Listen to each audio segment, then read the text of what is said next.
People have asked me in the past to talk about how I come up with my narratives and how long they last and how I think about them and so forth. So today I want to go through one that I've been actually watching since the great financial crisis.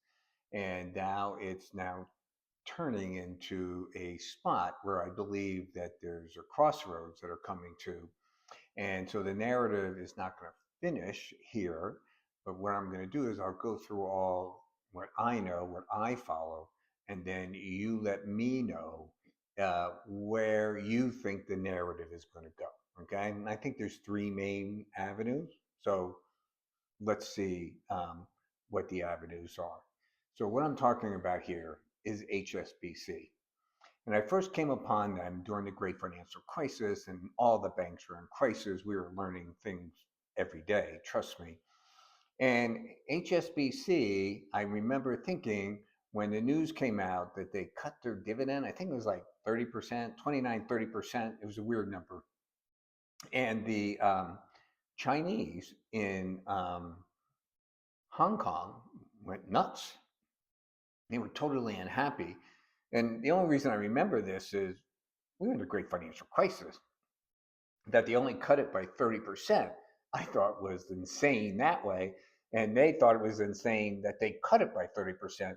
And the reason being is HSBC is a long involved Hong Kong bank. A lot of the Hong Kong people love banking there and they live off of the dividend.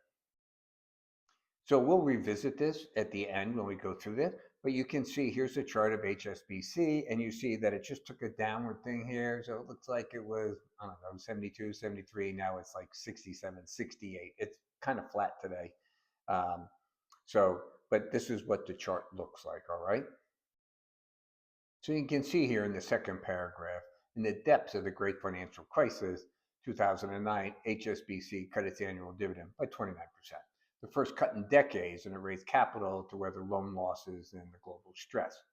But during the 2020 COVID, the FSA, which rules over the Bank of England, which rules over HSBC, formally requested HSBC and all the other UK banks suspend their dividends. Okay, and they did this, even though it was a significant blow to shareholders and especially the retail holders in Hong Kong.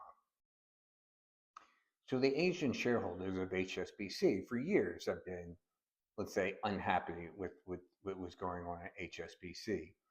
And then the gentleman, Ping An, a billionaire, I believe, then led a revolt against HSBC's management. They wanted to be spun off. Okay. So there were multiple high profile shareholder campaigns between 2022 and 23, led by Ping and so forth. But in the end, what they wanted from them was higher dividends and more stock buyback. So in 2023, Pin On put together that, hey, well, here's a study, potentially execute a spinoff, okay? HSBC management and most global investors resisted. It would undermine the bank's global model.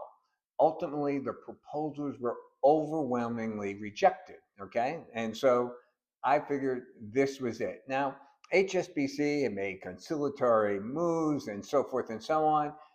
They did give back the dividends and they moved it up as all the banks have done. But basically, they totally defeated the Asian shareholders for a spinoff.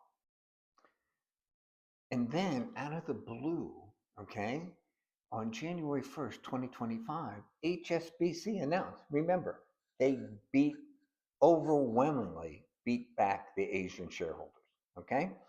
And yet, on January 1st, they announced a major restructuring, okay, taking effect on January 1st, 2025. And it divided HSBC's operation into four distinct units, but Hong Kong and UK each becoming focused business lines. The change was grown by growing geopolitical tension. So think about it. We know what's going on with China and America and all this other stuff, but what do you do as a bank, right? Do you save your Hong Kong bank with the Chinese or do they, HSBC and so forth? So they divided it up. And in my mind, I was sitting there going, they just won, they blew everybody away. And now they're reorganizing so that they actually could be separate if they make the decision. I was like, what am I missing? Okay. So, like everything else, I forgot about it.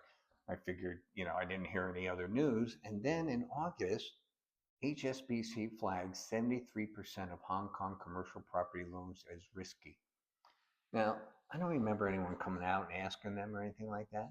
That they actually came out and said this shows you the depth of the problem that exists there. Now, there are many numbers being thrown out. I've seen 25 billion in bad real estate in Hong Kong. I've seen 50 billion. I have no clue. Okay. I'm only watching data points, news items that come out that are applicable to my narrative. And so they divide up the company and then they announce that HSBC flags 73% of the Hong Kong commercial loans as risky. And notice they say risky. They don't give us what we actually talk about as where the loan is. Are they non-performing and stuff like that? So basically, this news kind of blew me away all the way until yesterday. And HSBC yesterday offers 13.6 billion for 100% control of Hong Kong lender Hang Seng. Now, Hang Seng, they own this, okay, or they own a large portion. Hang Seng was founded in 1933, and I think it was 1965 that HSBC took controlling interest with 63% of Hang Seng. All right. And now they're proposing to take it private for $13.6 billion.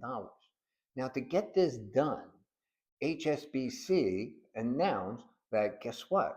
We're not going to have any stock buybacks this year so we can pay for this, which, that's why the stock went down yesterday on that news because they're not going to do stock buybacks. They did 11 billion last year. And remember, they're spending 13.6 billion to take 100% of this company, Hang Seng, into HSBC. All right. Now, Hang Seng has about 1.8 trillion Hong Kong, or about 234 billion in assets, and HSBC privatization proposal is around 290 billion or 37 billion dollars. By comparison, HSBC's total assets are 3.21 trillion dollars, and this is important. Okay, HSBC. All right, we want to talk about that. The Hang Seng Bank's total assets represent a bit over 7% of HSBC's total. In market capitalization terms, Hang Seng is also a fraction of HSBC size, but it's still a systemically important bank for Hong Kong. So this is confusing to me, but it's part of what you have to make up on your mind on the narrative.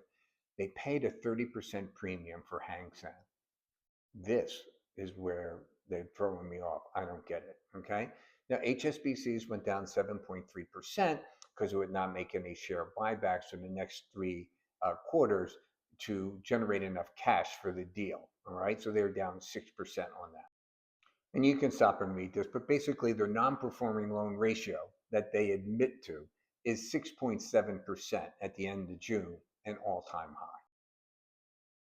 So what do we care? And what do we can ascertain from this? Well, the first thing is I want you to think of yourself as the CEO, and you're going to call up all your shareholders and say, hey, by the way, no share buybacks this year, okay? Which drives the market whether you know it or not, all right? So that was a big move. You don't do that unless you have to do it, in my personal opinion.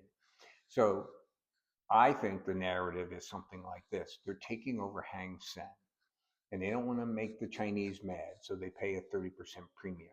And we already saw they're about 7% of the size of HSBC. So what's going to happen here? I think the narrative could go, one, this is a great deal. Everyone's taking care. We're doing, everything's going to be good together and all this other stuff. Or they're going to take the losses on the commercial property that they can't hold off any longer. And when they take those losses, they need the balance sheet of HSBC because they would go bankrupt without it.